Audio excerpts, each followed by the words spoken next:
Hey guys, Charl here, back again with another video where we're going to dive deeper into arpeggios. In the previous lesson we covered arpeggios and I've been getting a bunch of questions which we're going to cover in this video. But before we do, if you are new to the channel, make sure you subscribe, hit that bell icon so you can get notifications whenever we release new videos like this one, and be sure to leave us comments, right? That way it tells us what content resonates with you, what you enjoyed, and what you'd like to see more of, so we can go ahead and put time, effort, and attention into helping you guys in the areas where you need help with, right? So with that said, let's check out today's lesson. This is all about arpeggios, and if you're new to the concept of arpeggios, an arpeggio is simply just a broken chord. All of that was A, C sharp, and E, which make up an A major chord. Now, what I like to think of when it comes to these shapes is you get your chords, you get your scales, and you get your arpeggios. And if you can do that across the 5 caged shapes, then you are going to suss out a lot of things on the guitar neck. So let me tell you what I mean with chords, scales, and arpeggios. If I take a C major chord like this, that is purely just a chord. It's C major, I'm playing all the notes together. If I look at the C major scale,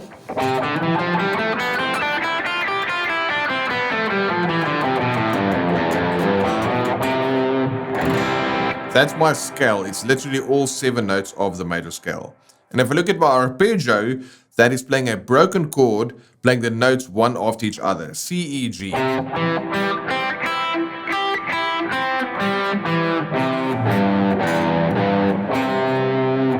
Alright, so those are basically the 3 main areas that you want to get comfortable within. Play the chord, the scale, and the arpeggio, right? So I can now go, and that was everything using this C shape. I can now play the C major chord with an A shape. You can see there it's an A shape in this bar chord.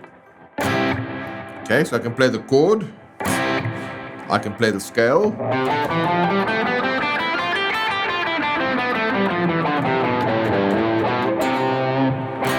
And I can play the arpeggio.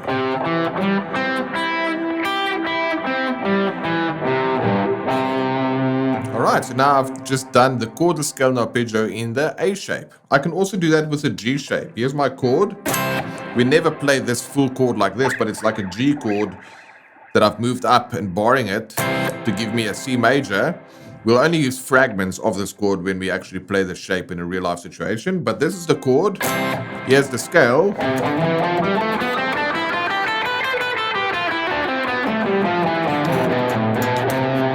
And here's the arpeggio.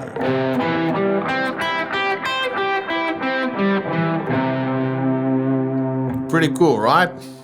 We can move it on one further. Now it's going to be the E shape. Remember, this spells the word caged. So we had C, A, G, and now E. So I can play the chord, the scale,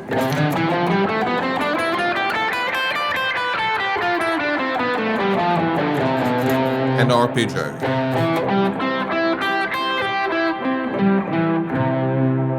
Alright, and then to finish it off, I can play, so I can have the D shape playing a C chord. It's just like a D chord there. I just move it all the way up here for C. That's my chord. Then I can have my scale.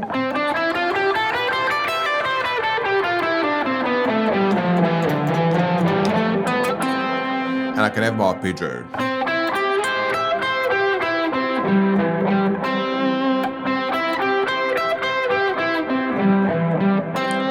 And then finally, I can play a C with a C shape. It's the same as this C, just all the way up here. It could be the chord, the scale,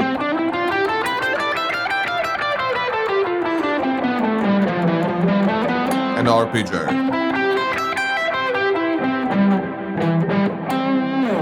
And what I've just done now is I've given you the C shape in the C chord, the A shape, the G shape, the E shape, and the D shape, back to the C shape. We played the chord, the scale, and the arpeggio.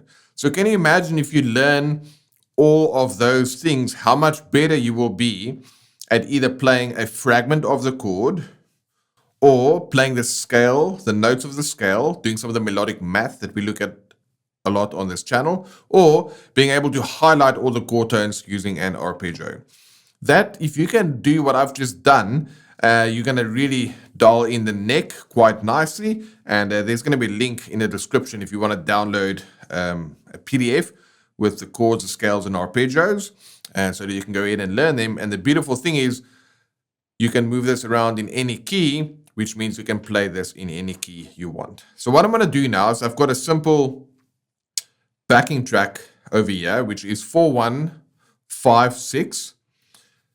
And what happens with this 4-1-5-6 progression, it's the key is D, well, the key is A, so the chords are D, A, E, F sharp minor. So now I can play the D major if we were just to do arpeggios. D major arpeggio, A major arpeggio, E major arpeggio, F sharp minor arpeggio,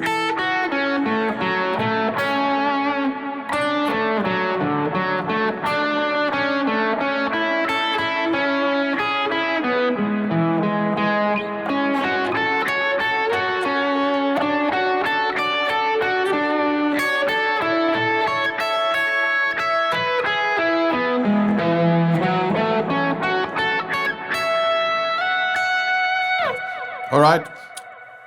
The idea is not just to play chord tones because that's boring, right? But the exercise here is the fact that you can use arpeggios and literally nitpick each and every chord tone of that progression. When you start doing that, what happens is the following. Your brain starts to notice, all right, the chords are changing and all the notes I'm playing here is perfectly spelling out those chord tones. I can play over any of those chords and play notes that are going to sound great with that. So it gives you that feeling of confidence within a key that you can play no wrong notes because you're able to literally spell out each and every chord. And then once you have that confidence and that comfort of knowing you know how to highlight the chord tones, then you can start to be experiment with that and come up with other stuff. So that's what I'm going to demonstrate real quick. I'm going to put on this 4-1-5-6 progression, D, A, E, F sharp minor. I'm just going to play arpeggios, and at some point I'm going to start using the scale and just, for some melodic interest, and then still focus on my chord tones as a result of knowing these arpeggio shapes. Check it out.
All right, so literally just kind of spelling out the chord tones there, and then at the end I messed around a little bit by now using the scale across all the positions rather than just the arpeggio. So what you can do when you get the sheet, then you might start with D over here, A,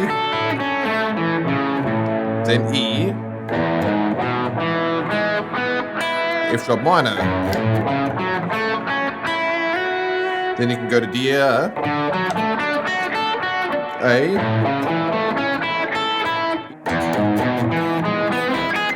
F sharp minor. You can go to D, A, E, F sharp minor.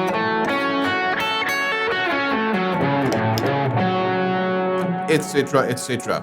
So You can then do that across the neck, literally just highlighting the chord tones, because you can play chords, scales, and arpeggios. That's a useful little exercise, and that answers the question, do these arpeggio shapes match the cage system? And the answer is yes.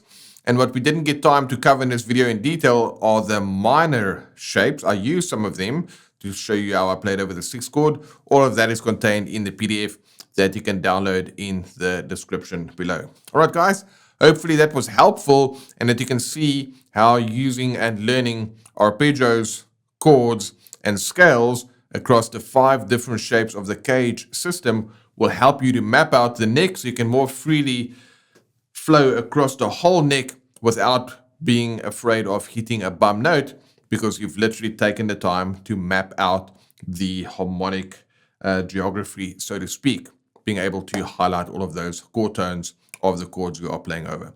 Go ahead, put some time learning these shapes, because they'll be able to pay off for years to come as you use them to come up with more interesting sounding lead lines, guitar riffs, or whatever it is that you want to play, just because you've done the work to figure out where the notes are.